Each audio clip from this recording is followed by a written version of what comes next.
अस्सलाम वालेकुम नाज़रीन। प्रोग्राम गपशप। अच्छा, 2-3 साल पहले की बात है, शायद ज़्यादा ही हो गया।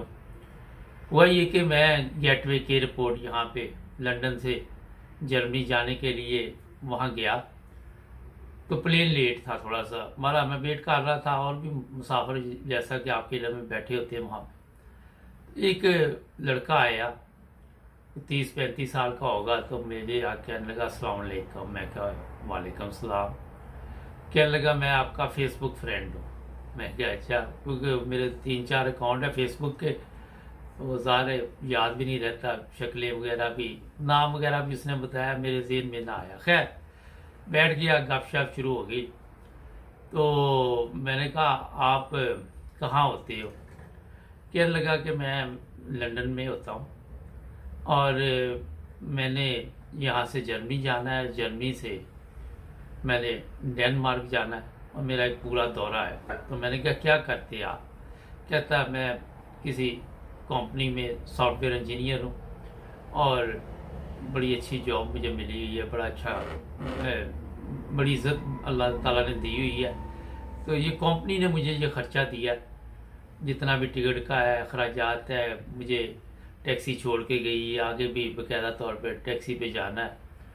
तो कहता मेरे पे अल्लाह ताला के बेशुमार फजल हैं, मैंने कभी ये सोचा भी नहीं था। पाकिस्तान से मेरा तल्लक है और वहाँ की अगर मेरे से पूछे तो मेरे जो वालिद साहब थे और मेरे दादा थे वो छाबड़ी लगाते थे और हम कभी घर में खाना बन जाना, कभी नहीं बनना, मतलब पूरी खुराक भी नहीं हमें मिलती थी। फिर इसी तरह ज़िंदगी गुजर रही थी, फैमिली भी बड़ी थी। तो उसने कहानी का आगाज़ कुछ इस तरह से किया कि मुझे दिलचस्पी पैदा हुई। लेकिन वो साथ साथ ये कह रहा था कि अल्लाह ताला के बेशुमार फजल है मेरे पे, मैं जितना शुक्र करूँ उतना ही काम है।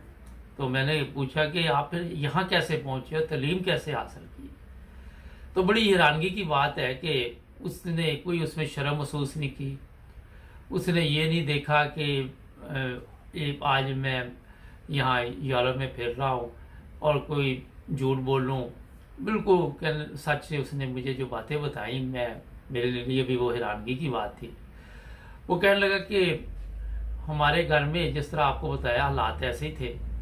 वालदा भी कुछ घरों में काम, 1-2 घरों में काम करती थी और फिर जब मैं सबसे बड़ा था, थोड़ी होश आई, तो मैंने एक होटल में जाके काम भी करना और साथ अपनी तालीम का के तरफ भी बहुत तवज्जो दी मैंने।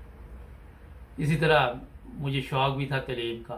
मैं जब लोगों को देखता था कि लोग ऐसे सूटेड बूटेड गाड़ियों पे घूम रहे हैं तो मेरा भी दिल चाहता था मैं पढ़ूँ। वालिद साहब ने भी बड़ी मेरी हौसला अफजाई की, वालदा ने भी की और कुछ रिश्तेदारों ने भी इसमें मदद की मेरी कि किसी तरह मैं पढ़ जाऊँ। हमारे जो रिश्तेदार थे वो कुछ अच्छे भी थे, खाते पीते भी थे, उनका भी मैं शुक्रिया अदा करता हूँ कहता। तो इस तरह मैंने पाकिस्तान में एक अच्छी तालीम हासिल की और फिर मैंने अप्लाई किया एक जॉब के लिए। मैं सॉफ्टवेयर इंजीनियर बना और बड़ी मेहनत की। बड़ी लंबी कहानी थी उसकी, क्योंकि जहाज़ काफ़ी लेट था तो वो इसी में लगा रहा।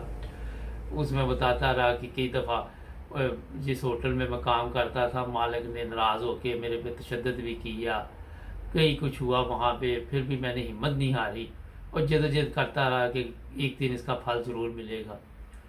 और अल्लाह ताला ने फिर मेरे पे फजल फरमाया और मैं पाकिस्तान तकरीबन 1-1.5 साल तक कहीं किसी कंपनी में मैंने मुलाजमत की। वहीं से मैंने अप्लाई किया और इंग्लैंड ये जो कंपनी है इसमें मुझे इन्होंने अपने पास बुला लिया और अब मैं इन्हीं के अखराजात, जो भी अखराजात होते हैं हम वो ये पे करते हैं, होटल में ठहरता हूँ। कहता मैं तो सोच भी नहीं सकता था कभी मेरे लिए भी ये ज़िंदगी होगी। और मेरे वालिद साहब और मेरे दादा, उसका कहना था कि ये मजदूरी जो इस तरह कोई फल फ्रूट सब्ज़ी वगैरह ले आते थे मार्केट से, वो ला के फिर बेचते और उसी सब्ज़ी में से कुछ घर के लिए सब्ज़ी बच जाती थी जो पकाई जाती थी। तो इस तरह ज़िंदगी गुजर रही थी। बहरहाल ये वाक़या मुझे आज याद इसलिए आया, मैंने कहा आप लोगों को सुनाऊं کہ ہمارے यहाँ ہوता ہے کہ थोड़ी सी तब्दीली आ जाए तो अपने आप को وہ पुराना जो कुछ भी होता है बंदा भूल जाता है, मगर उस लड़के की बातों से मुझे मालूम हो रहा था कि वो अपनी हर चीज़ आज भी उसके ज़हन में है। और उसकी एक वजह ये भी थी कि ये जब चीज़ें ज़हन में होती है तो कोई तकब्बर इंसान के अंदर नहीं आता। वो जब भी ये चीज़ें सोचता है तो खुदा ताला का शुक्र अदा करता है कि आज अल्लाह ताला का मेरे ऊपर फजल है, मेरे ऊपर इतना एहसान है। तो ये यूरोप की ज़िंदगी कुछ इस तरह है, आप सबको पता है कि यहाँ कोई भी काम करो, कोई इसे ये नहीं समझता कि ये काम अच्छा नहीं। वो कहते काम कर रहा है ठीक है, करते रहो। इसके मुकाबले हमारे मुल्क में जिस तरह कोई और होता तो वो बताते ही ना कि जी मेरे वालिद साहब या दादा जो थे वो सब्ज़ी बेचते थे या फ्रूट बेचते थे या जो भी था, और हम बड़ी मुश्किल से ज़िंदगी गुजार रहे थे। तो इस तरह के बहुत कम लोग आज दुनिया में मिलेंगे। हमारे अगर नवाज शरीफ ही ले लो, एक कह रहा बड़ा अमीर बाप था, एक कह रहा बड़ा गरीब बाप था, पता ही नहीं किसी को क्या बाप था। तो मकसद ये है कि जो सच्चे इंसान होते हैं अल्लाह ताला उनकी मदद भी करता है और इसी तरह वो तरक्की भी करते हैं। लेकिन मेहनत बड़ी ज़रूरी है। मायूसी जो है उसमें कई दफ़ा हम सब लोग शामिल हैं, कई दफ़ा घबरा जाते हैं कि यार ये पता नहीं क्या हो जाना, कौन सा तूफान चल जाना। अच्छा, उसने ये जो बातें बताई उस शायद आप लोग सोच रहे हो कि मुझे ये लगा कोई उसकी इज्जत में फ़र्क पड़ा हो। मेरे दिल में उसकी इज्जत इतनी बढ़ गई कि आप अंदाज़ा नहीं लगा सकते। और मैं सोच में पड़ गया कि देखो आज अचानक किससे मुलाकात हुई है और इसने यहाँ पे ये नहीं बताया, बड़ी बड़ी लंबी लंबी नहीं छोड़ी। मुझे लंबी लंबी से कल याद आ गया, कल एक फ़ोन आया तो एक मोहतरमा थी तो कहती मुझे काम चाहिए। मैंने कहा क्या एज है आपकी?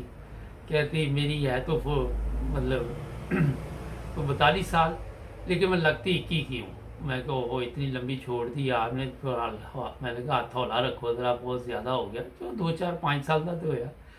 पाकिस्तान से था फ़ोन।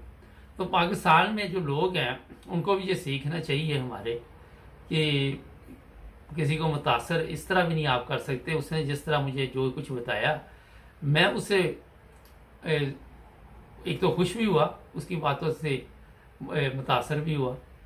तो ये एक वाक़या मुझे याद था, मैंने कहा आप लोगों को भी सुनाऊं ताकि आप भी शायद कोई ना कोई फ़ायदा उठा सके। सब्सक्राइब करें हमारे चैनल को, जुड़े रहें हमारे साथ। मिलेंगे नए प्रोग्राम में।